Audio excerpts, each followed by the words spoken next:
প্রথম দেখায় মনে হতে পারে কোনো দাবানল, যদিও এটা ভারতের পাঞ্জাবের ফসলি জমির দৃশ্য।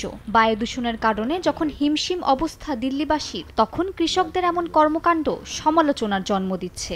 যদিও নিজেদের এই কর্মের জন্য সরকারকে দায়ী করেন তারা, বলেন পর্যাপ্ত সরকারি সহায়তার অভাবে বর্জ্য অপসারণে বাধ্য হয়ে খড় পোড়াচ্ছেন। देखो किसान दा पराली नूं अग लाउणा वैसे मजबूर है। ओवरऑल दी हालत देखो करजई आ, इन्नी महंगी मशीनरी जे सरकार सबसिडी नहीं देंदी हैगी। স্থানীয় সময় সোমবারও বায়ু দূষণের শীর্ষে ছিল ভারতের দিল্লি। এদিন শহরটির বাতাসের গুণমান সূচকে বায়ু দূষণের মাত্রা ছিল 688। বিষাক্ত কালো ধোঁয়ায় নিঃশ্বাস নিতে কষ্ট হচ্ছে স্থানীয় বাসিন্দাদের। এছাড়া শহরটিতে ধোঁয়াশায় প্রতিনিয়ত বাড়ছে সড়ক দুর্ঘটনার ঝুঁকি।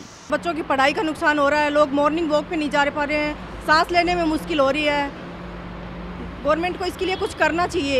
দিল্লির সব ছাত্রছাত্রীর বাসায় এয়ার পিউরিফায়ার নেই, তাই স্কুল কলেজ বন্ধ রেখে তেমন কোনো লাভ হচ্ছে না বলে শিগগিরই সশরীরে ক্লাস নেওয়ার পক্ষে রায় দিয়েছেন দেশটির সুপ্রিম কোর্ট। এছাড়া অনেক শিক্ষার্থীর কাছে অনলাইন ক্লাস করার মতো পর্যাপ্ত ব্যবস্থা নেই বলে উল্লেখ করে এই রায় দেওয়া হয়। আবার অনেক নিম্ন আয়ের পরিবারের ছেলেমেয়েরা স্কুলের মিড ডে মিল থেকেও বঞ্চিত হওয়ায় দ্রুতই স্কুল কলেজ খোলার নির্দেশ আদালতের। এদিকে দিল্লির ভয়াবহ দূষণ পরিস্থিতি সামলাতে ব্যর্থ হওয়ায় দিল্লির পুলিশ কমিশনারের বিরুদ্ধে ব্যবস্থা নিতে পারে সুপ্রিম কোর্ট। জিআরএপি পরিকল্পনা অনুযায়ী দিল্লির অভ্যন্তরে ট্রাক প্রবেশে বাধা দিতে মাত্র 21টি চেকপয়েন্টে পুলিশ মোতায়েন করেছে দিল্লি পুলিশ, যেখানে পুরো শহরে চেকপয়েন্ট থাকার কথা ছিল।